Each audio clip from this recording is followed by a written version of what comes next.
If you looked at the moon over the course of a few weeks, you'd probably notice that it looks slightly different every day. The change in its shadow is based on where the moon is in its orbit.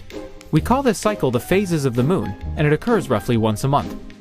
At least twice a year, however, something quite different happens. The moon passes through the shadow cast by the Earth, causing it to look extremely unusual for a short period of time.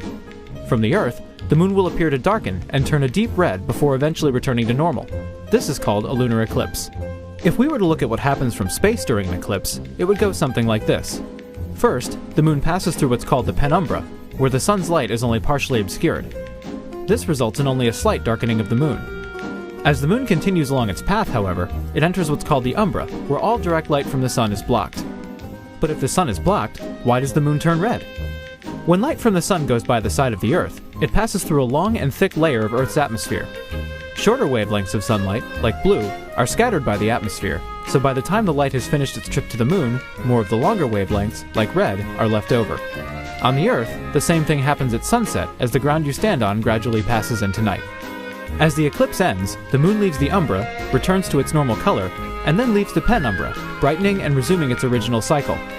Overall, the whole process lasts only from a few minutes to a few hours, so you'll have to be quick if you want to see it. But, as long as you're willing to stay awake, you'll catch the moon as you won't see it too often.